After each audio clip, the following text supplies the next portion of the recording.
Vote लेना है तो 1 लाख लुटा देते हैं, दौड़ कर ही खुद गले सबको लगा लेते हैं। कोई दर छोड़ भी देता है भिखारी, लेकिन मेरे नेता तो हर एक दर पे सदा देते हैं। तेज आंधी में जैसे सजर हो गया, कैद सतदल में जैसे भ्रमर हो गया, भोर सपनों में खोया था वो डूबकर, साथ डाली के टूटा अमर हो गया।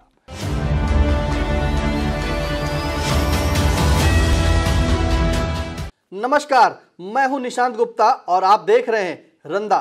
खबरों को कसौटी पर तराशने के लिए आई इंडिया के स्टूडियो में एक बार फिर हाजिर हो चुके हैं वरिष्ठ पत्रकार, कवि एवं रंगकर्मी ज्ञान प्रकाश सिंह प्रतीक। तो आपका बहुत बहुत स्वागत है आई इंडिया के स्टूडियो में। होगी बात उन खबरों की जिनके मायने कुछ अलग हैं, तो आज के रंदा कार्यक्रम का आगाज करते हैं पहली खबर से, जहां करवा चौथ व्रत रखने में सीतापुर के मर्द भी पीछे नहीं रहे। तो क्या कहता है, सुनते हैं रंदा की टिप्पणी। सुहागिन महिलाओं ने अपने पति के दीर्घायु व अखंड सौभाग्यवती होने की कामना को लेकर करवा चौथ का व्रत निर्जला रखा और चांद के दीदार के साथ अपने पति का चेहरा देख अपने व्रत का पारण किया। हमारे जनपद में कई मर्दों ने भी करवा चौथ का व्रत रखा और भगवान शिव शंकर के पूरे परिवार की एक साथ पूजा अर्चना कर मनोवांछित फल की कामना की। ब्लॉक कसमंडा की ग्राम पंचायत हमीरपुर के मजरा खरगापुर में करीब 50 वर्षों तक जगन्नाथ यादव तथा ईश्वरी प्रसाद राठौर ने न सिर्फ करवा चौथ का व्रत रखा, बल्कि वो महिलाओं के साथ अपना करवा रखकर उसमें करवा चौथ की कथा कहते थे। अब वो दोनों की मृत्यु हो चुकी है। पता चला है कि उनके परिजनों में कुछ मर्द अब भी करवा चौथ का व्रत परंपरा के रूप में रखते हैं, जिन्होंने उस परंपरा को निर्वाह करते हुए इस बार भी करवा चौथ का व्रत रखा। किसान वर्ग से आने वाले करवा चौथ व्रतधारियों लोगों का कहना है कि करवा चौथ में भगवान शंकर, माँ पार्वती, प्रथम पूज्य देवता गणेश जी तथा कार्तिकेय की पूजा होती है। माँ पार्वती अन्नपूर्णा है, इसलिए हम लोग भगवान शंकर व उनके पूरे परिवार की पूजा करवा चौथ व्रत के रूप में एक साथ कर लेते हैं। मथुरा वृंदावन में चैतन्य महाप्रभु, जो भगवान श्री कृष्ण के अनन्य भक्त थे, उनके द्वारा स्थापित सखी संप्रदाय से जुड़े लोग भगवान श्री कृष्ण को अपना पति मानकर करवा चौथ का व्रत रखते हैं, ताकि लीलाधर भगवान श्री कृष्ण की यशोकीर्त युगों युगों तक बनी रहे। सीतापुर जिले में सखी संप्रदाय से जुड़े अनेक भक्त हैं। सीतापुर के एक प्रतिष्ठित डिग्री कॉलेज के एक प्राचार्य भी हर साल करवा चौथ का व्रत रखते थे, जो इस दुनिया को अलविदा कह चुके हैं। सीतापुर नगर के एक प्रतिष्ठित चिकित्सक, जो अब नोएडा में रहने लगे हैं, वो हर साल करवा चौथ का व्रत रखते हैं। बताते हैं कि सखी संप्रदाय से जुड़े लोग महीने में 4 दिन रजस्वला होने का स्वांग भी रचते हैं और लाल रंग से अंतः वस्त्र रंगकर फेंकते हैं। कई पुरुष जो चाल ढाल में महिलाओं जैसे हाव भाव में दिखते हैं, वो भी करवा चौथ का व्रत रख लेते हैं। करवा चौथ की इतनी महत्ता है कि सीतापुर जिले में सुहागिन महिलाओं की तरह अनेक मर्द भी करवा चौथ व्रत रखने में पीछे नहीं रहते। सीतापुर जिले में महिलाओं से जो है करवा चौथ का व्रत रखती हैं, वहीं उनके साथ साथ कदम से कदम मिलाते हुए पुरुष भी जो है व्रत रखते हैं। तो चलते हैं आपको दूसरी खबर पर, जहां नगर निकाय चुनाव में अध्यक्ष व सभासद पद के संभावित उम्मीदवार बड़े बड़े फ्लैक्स दे रहे हैं। दीपावली व भैया दूज की दिली मुबारकबाद। क्या कहता है रंदा कैसे देता है इन होल्डिंगों पर मुबारकबाद, सुनते हैं। अभी तो चुनाव के तिथि की घोषणा तक नहीं हुई, तब तो बधाई वाले बड़े बड़े फ्लैक्स लग गए। जिस दिन नगर निकाय चुनाव की तिथि की घोषणा चुनाव आयोग करेगा, उस दिन के बाद अध्यक्ष व सभासद पद के उम्मीदवार घर घर में जाकर बड़े संस्कारी भाव से बड़े बुजुर्गों व माताओं बहनों के पैरों की धूल तक चाट जाएंगे। ऐसे उम्मीदवार चुनावी जंग में होंगे जो कभी बड़े बुजुर्गों, यहाँ तक अपने माता पिता तक के पैर नहीं छुए और उनसे कभी सीधी सरल भाषा में बात तक नहीं की। वो दौराने चुनाव अपनी बातों की मिश्री मतदाताओं के मध्य घोलते मिलेंगे। राम जोहार के साथ पैलगी करने से नहीं चूकेंगे। वो रंदा के प्रस्तोता की इन काव्य पंक्तियों को साकार करते हुए मतदाताओं को रिझाने का काम करेंगे। दाग लगे कपड़ों को धोबी है ले गया, दाग लगे कपड़ों को धोबी है ले गया, गांधी वाला खद्दर अब बेदाग देखिए। माना तुम्हें दुख दर्द दिया सांड की तरह, अब बना हूँ गाय मुझे देख लीजिए। वो चुनाव के हैं 4 निशान, पूरी पुड़िया पौष प्रणाम के नारे को भी साकार कर अंगूर की बेटी व जय श्री नोट हरे मतदाताओं की जेब भरे का नारा भी प्रत्याशी साकार करते नजर आएंगे। शर्म संस्कारी व रुपया दारू मुर्गा का प्रलोभन देने वाले उम्मीदवारों से सावधान रहने की सलाह रंदा मतदाताओं को कवि लोक कवि फारूक सरल की इस काव्य पंक्ति से देता है। मैना संभलो ये फिर से शिकारी आएंगे, देखो घर घर में वोटों के पुजारी आएंगे। रंदा अभी से मतदाताओं को लोक गायक मास्टर फेरूलाल की इस गीत पंक्ति को सुनाकर जागरूक कर रहा है। भाइयों को तो तुम चाहते हो, अरे भाइयों को तो तुम चाहते हो, चेतावे तुम का को आई, वोट की कीमत ना जनी हो तो तुम का वाटा फिर जाई। रंदा दीपावली के बाद संभावित अध्यक्ष व सभासद पद के उम्मीदवारों को घर घर वोट मांगते देखेगा। तब वो मशहूर शायर महफूज रहमानी की इस शेरो शायरी को कहकर अपने मन को तसल्ली देगा। वोट लेना है तो 1 लाख लुटा देते हैं, दौड़ कर ही खुद गले सबको लगा लेते हैं। कोई दर छोड़ भी देता है भिखारी, लेकिन मेरे नेता तो हर एक दर पे सदा देते हैं। हाँ, मेरे नेता तो हर एक दर पे सदा देते हैं। बिल्कुल सही कहा आपने कि अभी चुनाव आए नहीं है, लेकिन होल्डिंगों की भरमार हर तरफ देखी जा रही है। क्योंकि जब दीपावली हो जाएगी और सभासदी पद के लिए और अध्यक्षीय पद के लिए जैसे ही दिनांक घोषित हो जाएगी तो देखिएगा लोग प्रणाम भी करेंगे, पैर भी छुएंगे, साथ ही साथ गले भी मिलेंगे। क्योंकि वोट लेना है तो 1 लाख लुटा देते हैं, दौड़कर खुद ही गले सबको लगा लेते हैं। तो आपने सुना कि रंदा ने क्या कहा। अब तीसरी खबर पर ले चलते हैं, जहां सीतापुर नगर की सड़कें 50 लाख से होंगी गड्ढा मुक्त, बारिश से खराब हुई सड़कों की होगी मरम्मत, संवारा भी जाएगा। तो रंदा की सुनते हैं टिप्पणी, क्योंकि गड्ढे जो हैं वो जी का जंजाल बन गए हैं। अब देखते हैं रंदा क्या कहता है। सीतापुर नगर की सड़क चाहे 50 लाख से गड्ढा मुक्त और चाहे 50 करोड़ से हो, रंदा का इससे कोई लेना देना नहीं है। उसे सड़क गड्ढा मुक्त मिलनी चाहिए ताकि वो बुढ़ापे में सड़कों के गड्ढों में गिरकर हड्डी तुड़वाने का लाभ न उठा सके। सड़कों पर इन गड्ढों की वजह से कई बार ऑटो उलट चुके हैं और उसमें बैठी सवारियां चौटहल होने व इलाज कराने का सुख प्राप्त कर चुकी हैं। रंदा ने तो इन सड़कों के गड्ढों को देखकर ही पहले कह चुका है, अगर समय से गड्ढे न भरवा पाएँ तो उन गड्ढों में वृक्षारोपण कराने तथा बारिश से भरे गड्ढों में मछली पालन कराने की इजाज़त रंदा को ही दे दें, ताकि वो हरित क्रांति व नील क्रांति का अपना तथा सरकार का सपना एक साथ पूरा कर सके। जो गड्ढे पिछली बार भरे गए थे वही गड्ढे इस साल उसका बड़ा रूप लेकर जनता के आवागमन में बवाले जान बने हुए हैं। नगर के मुख्य मार्गों की कौन कहे, मोहल्ले तक की सड़कें टूट फूट कर गड्ढों में तब्दील हो गई हैं। उन्हें देखकर लगता ही नहीं कि सड़क पर गड्ढे हैं या गड्ढों में सड़क। जिम्मेदार अधिकारियों से रंदा अपील करता है कि शीघ्र सड़कों को गड्ढा मुक्त करवा दें, अन्यथा किसी दिन रंदा इन सड़कों के गड्ढों में गिरकर छप्पक छैया हाय मैया और दैया करेगा और अपनी किस्मत पर 8 आंसू बहाएगा। तो बिल्कुल देखा, रंदा को गड्ढों से मतलब नहीं, लेकिन गड्ढों की चिंता इसलिए करता है कि रंदा कहीं बुढ़ापे में उन गड्ढों पे ना चले। अगर कहीं रंदा बुढ़ापे में गिर गया तो उसकी कमर की हड्डियां टूट जाएंगी। इसलिए रंदा अपील करता है कि या तो वो गड्ढे भरवाएं या तो फिर हरित क्रांति की तरफ उन गड्ढों में जो है पौधे लगवाएं और जहाँ पे पानी जल भराव हुआ है वहाँ पे मछली पालन करता है। तो ये थी खैर रंदा की टिप्पणी।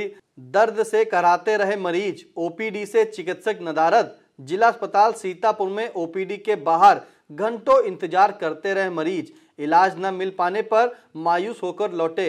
अब देखते हैं रंदा क्या कहता है जिला अस्पताल की हालत पर। रंदा कभी जिला अस्पताल में बीमार होने पर डॉक्टरों का इंतजार ही नहीं करता। वो जिला अस्पताल को किसी सूफी संत की मजार की तरह मानता है, उसका दर्शन लाभ और परिक्रमा कर चलाता है। अगर ठीक होना होगा तो अस्पताल के दर्शन से ही ठीक हो जाएगा। चिकित्सक की रंदा जैसे मरीजों को आवश्यकता ही क्या। दर्द से कराते मरीजों की जगह अगर रंदा होता तो वो अपनी ड्यूटी से नदारद चिकित्सकों का कतई इंतजार नहीं करता, बल्कि ईश्वर को ये फिल्मी नगमा सुनाकर दर्द हरण करने की दुआ मांगता कि तुम्ही ने दर्द दिया, तुम ही दवा देना। जिला अस्पताल में व्याप्त अव्यवस्थाओं को लेकर डिप्टी सीएम ब्रजेश पाठक, कारागार राज्य मंत्री सुरेश राही, जिला अधिकारी अनुज सिंह ने अपने औचक निरीक्षण के दौरान न सिर्फ अस्पताल की अव्यवस्थाओं पर टीका टिप्पणी की थी, बल्कि जिम्मेदार अधिकारियों को फटकार तक लगाई थी। लेकिन जिला अस्पताल की व्यवस्थाएं सुधर जाएं, अपने कक्ष में चिकित्सक मिल जाएं, तो फिर जिला अस्पताल काहेगा। जिला अस्पताल सीएचसी तथा पीएचसी ही सही मरीजों का इलाज करते और वो अपने ड्यूटी समय पर अस्पताल में मिलते और मरीजों का उपचार कर उन्हें चंगा बनाते तो जिले भर में 17,500 झोला छाप डॉक्टर मरीजों का आर्थिक शोषण करते हुए उनकी जान जोखिम में न डालते और रंदा को उनके लिए कहावत न कहनी पड़ती, नीम हकीम खतरे में जान। जिला अस्पताल की अव्यवस्थाओं पर अगर ये शेर कही जाए तो कोई अतिशयोक्ति नहीं होगी। वही रफ्तार बेढंगी जो पहले थी वो अब भी है। बिल्कुल सही कहा आपने कि लगातार जिला अस्पताल का निरीक्षण करने के बाद भी जिला अस्पताल के वही हालात हैं, वही रफ्तार बेढंगी जो पहले थी वह अब भी है।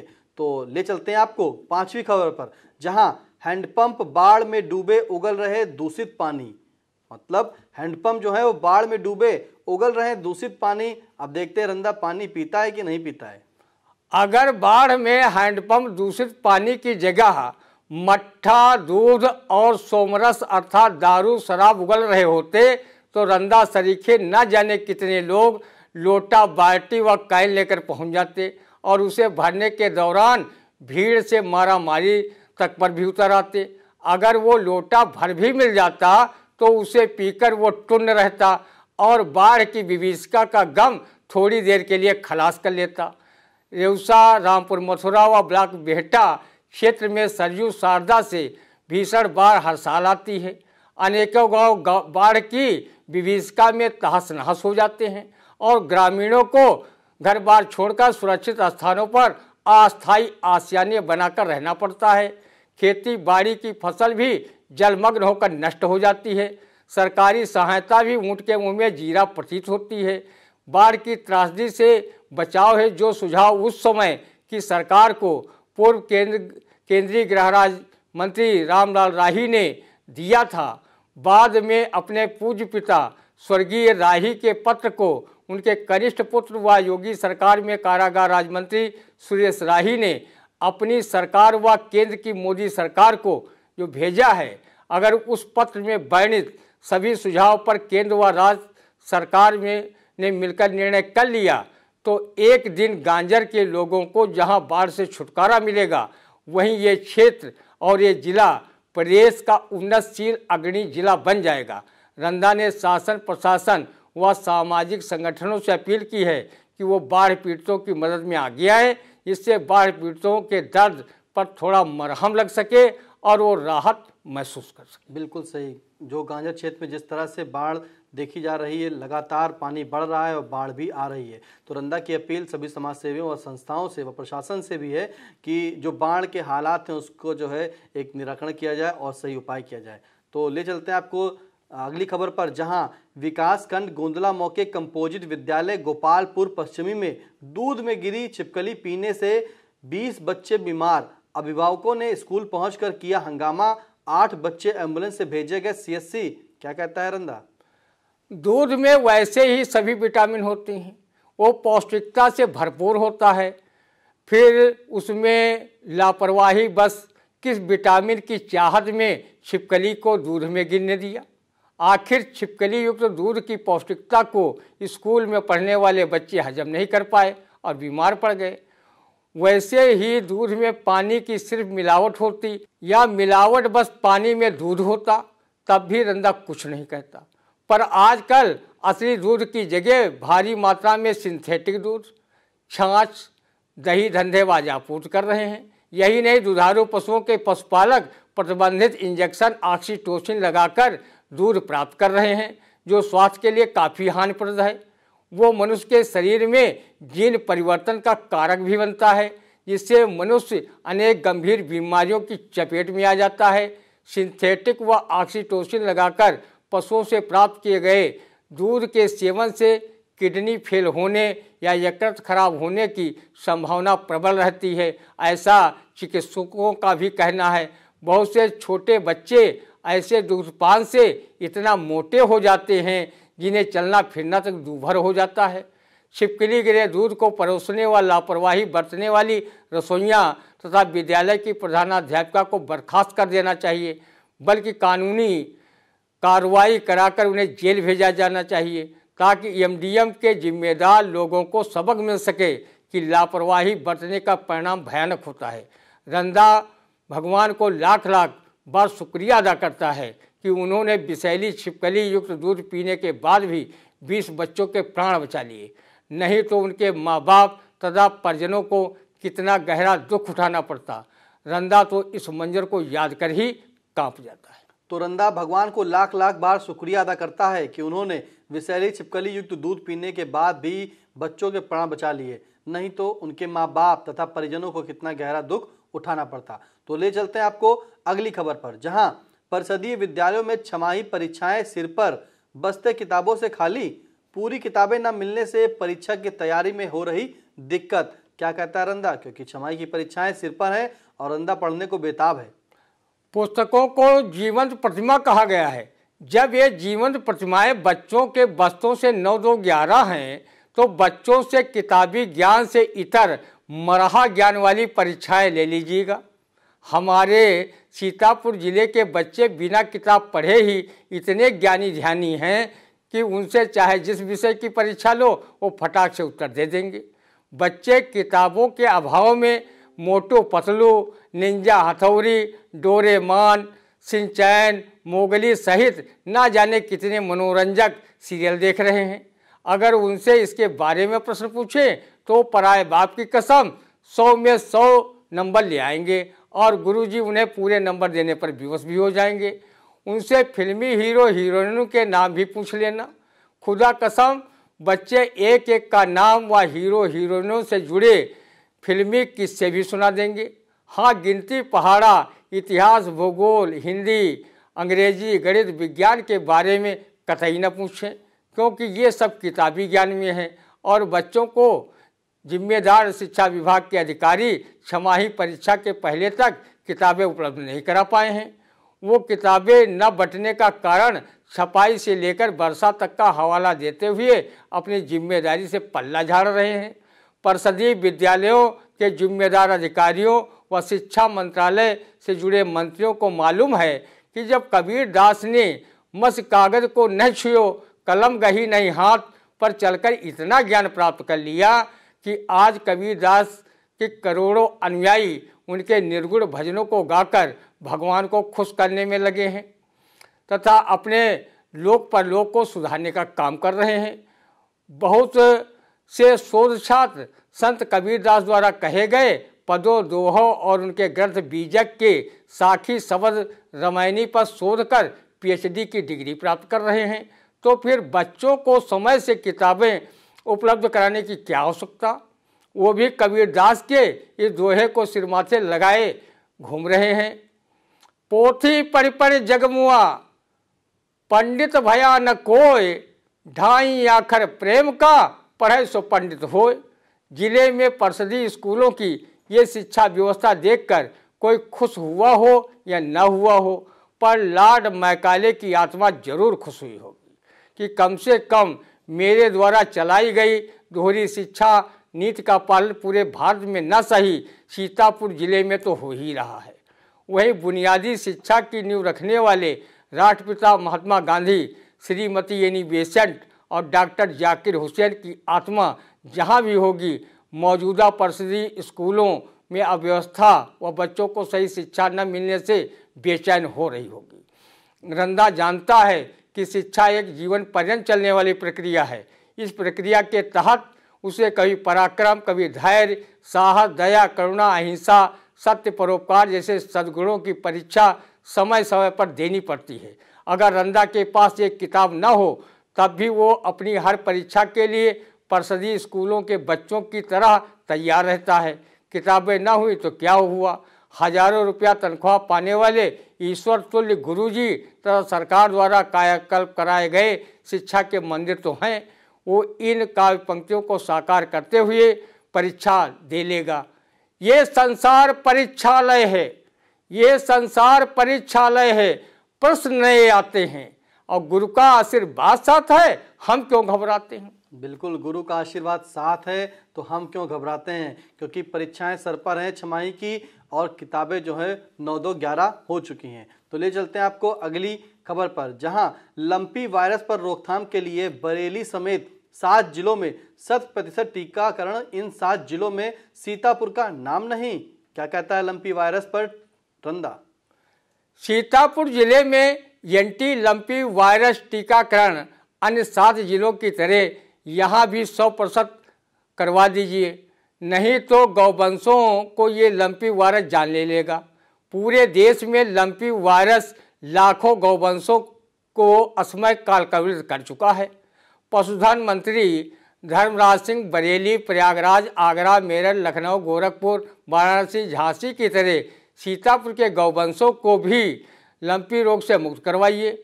अगर सीतापुर में लंपी रोग ने गौवंशों को अपना निवाला टीकाकरण के अभाव में बना लिया तो फिर रंदा गौ में विराजमान 33 करोड़ हिंदू देवी देवताओं के एक साथ दर्शन कैसे कर पाएगा।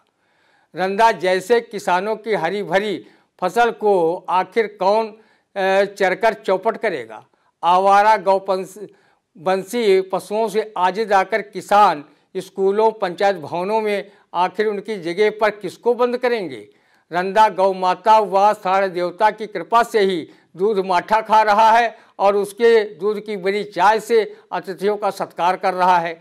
उनके गोबर से बने उपले व दिए जला रहा है। उनके मरने के बाद जो नाइट्रोजन की आवश्यकता फसलों को होती है उसे मिल रही है। वो सब कहाँ से प्राप्त होगा। गोपाष्टमी पर जो गौ पूजन का प्रचलन है वो उसे कैसे पूजेगा और अपनी प्राचीन परंपरा को आगे कैसे बढ़ाएगा। गौरक्षा के नाम पर मॉब लिंचिंग करने वाले, सियासी रोटियां सेकने वाले नेताओं का क्या होगा जो अपनी सियासत में गौवंशी पशुओं को अपनी ढाल बनाए हुए हैं और राजनीति चमका रहे हैं।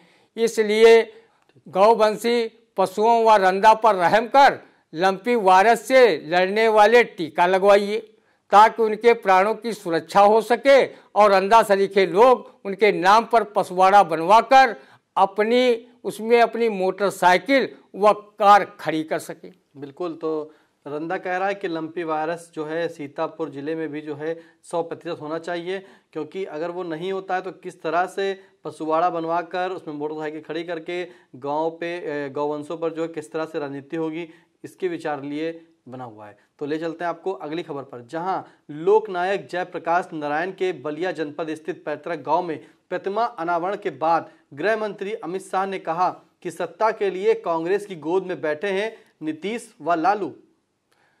गृह मंत्री अमित शाह जी आप ठीक फरमाते हैं, क्योंकि अपना पुत्र पुतंगर तथा दूसरे का धतंगुर ही दिखाई देता है।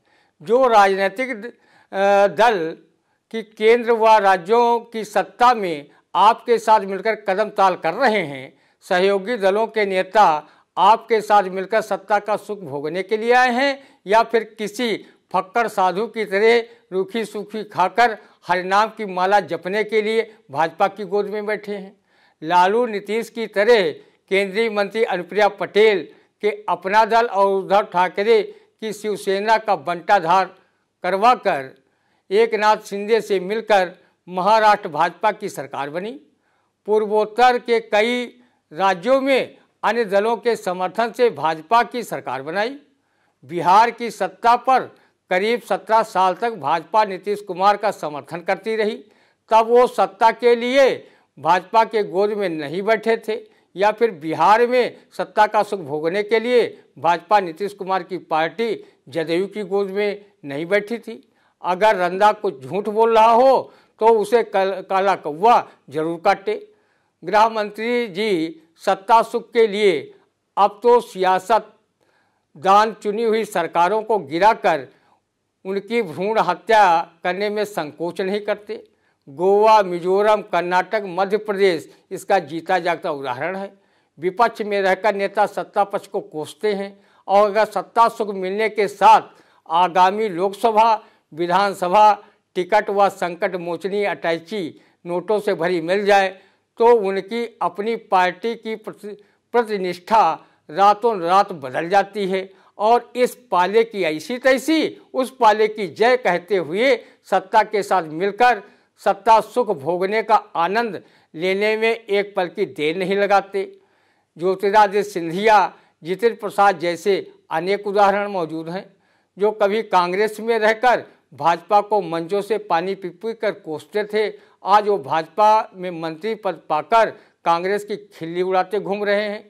बहुत से बड़े नेता अपने सत्ता सुख के लिए अपने बुजुर्ग कद्दावर नेताओं को चुनाव लड़ने से भी वंचित कर देते हैं और उन्हें मार्गदर्शक बनाकर रख देते हैं।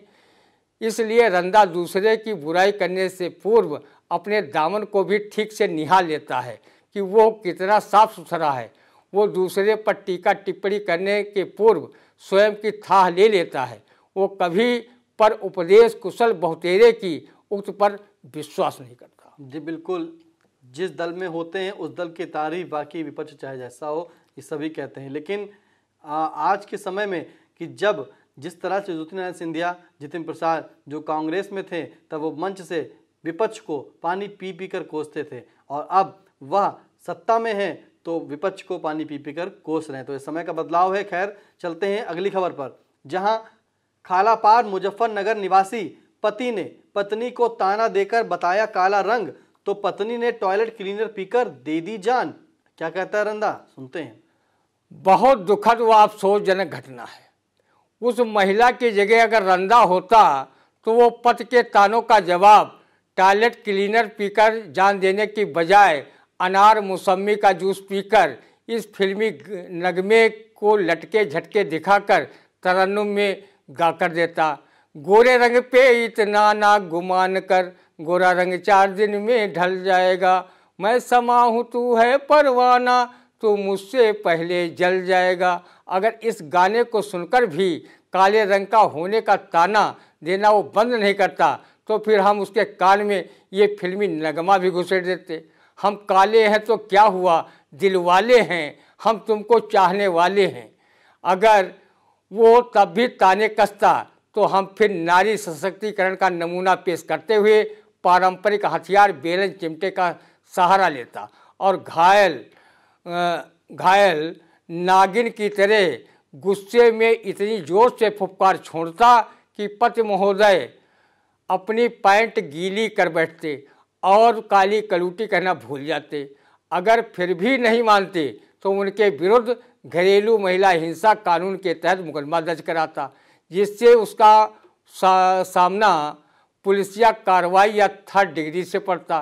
तो काला रंग बताने के बजाय हंस के श्वेत रंग की तुलना करने लगता और कहता, गोरी उड़ो ना हंस की चाल, जमाना दुश्मन है। आपने आत्महत्या कर यह लोक व परलोक दोनों को बिगाड़ लिया है। शास्त्रों में आत्महत्या करना महापाप बताया गया है और मृत व्यक्ति की आत्मा को शांति व मोक्ष नहीं मिलती, ये भी कहा गया है। छोटी छोटी बातों के लिए आत्महत्या करना तो दूर, उसका विचार तक मन में नहीं लाना चाहिए। जी बिल्कुल सही कहा आपने कि छोटी छोटी बातों के लिए आत्महत्या नहीं करना चाहिए और ऐसा मन में कोई भी विचार नहीं लेना चाहिए। जिस तरह से हो उस तरह को मामला वहीं थोड़ा रुक करके, अगर कोई चिंतित है, परेशान है तो थोड़ा धैर्य करिए और तब जवाब दीजिए, अन्यथा आत्महत्या करना कोई जो है उपाय नहीं है। तो ले चलते हैं आपको अगली खबर पर, जहां धरती पुत्र मुलायम सिंह यादव पंचतत्व में विलीन हो गए। क्या कहते हैं रंदा, सुनते हैं। बाबा राम स्नेही रघुनाथ दास ने विश्राम सागर ग्रंथ में लिखा है कि जो उपजय सो निश्चय नासय, जो नासे वो पुनः प्रकाश है, अर्थात जो भी संसार में जन्मा है उसकी मृत्यु भी सुनिश्चित है।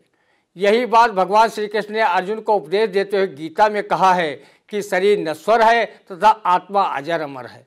आत्मा की कभी मृत्यु नहीं होती, वो पुराने जर्जर शरीर को त्याग कर दूसरे शरीर में प्रवेश कर जाती है। राजा, रंक, फकीर, नेता, अभिनेता व प्रकृति में जितने भी जीवधारी हैं उन्हें एक दिन इस भौतिक संसार को छोड़कर परलोक सिधारना ही पड़ता है। लेकिन बहुत से महापुरुष व व्यक्तित्व व कर्तृत्व के धनी लोग मरकर भी सदा अमर रहते हैं।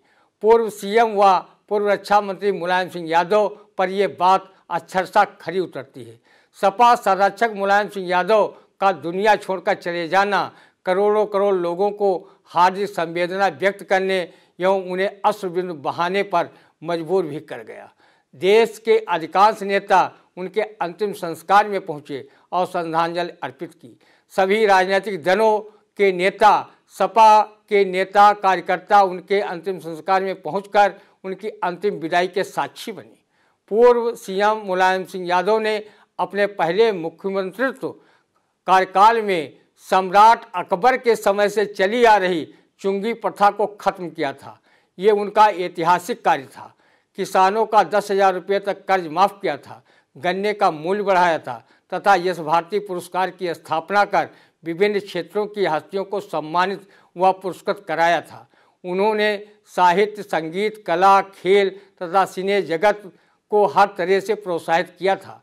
उन्होंने बालेश्वर यादव जैसे बिरहा गायक को भी यश भारती सम्मान दिलवाया था। वहीं उन्होंने कपिल देव जैसे शीर्ष क्रिकेटर को यश भारती से सम्मानित कराया था।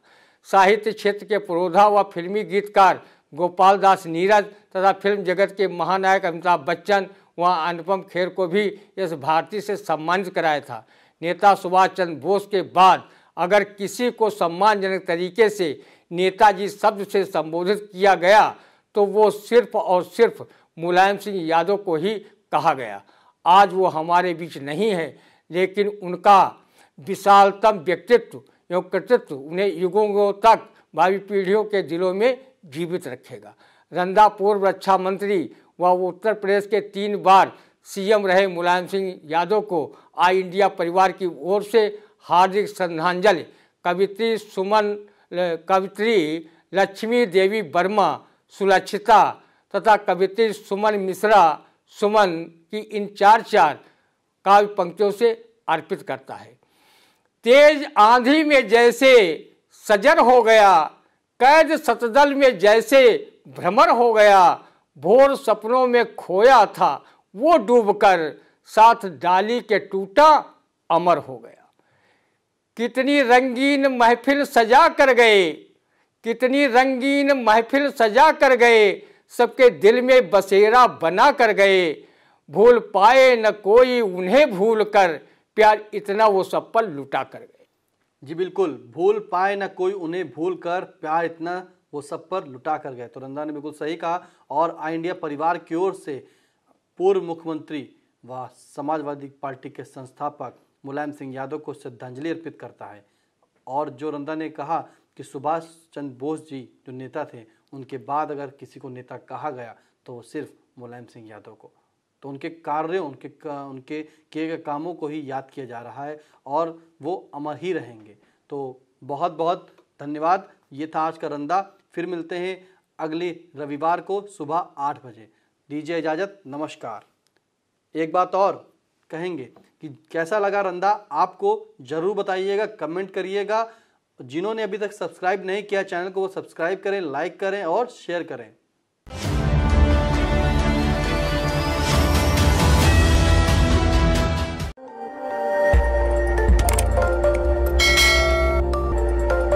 खबर आपकी, नजर हमारी।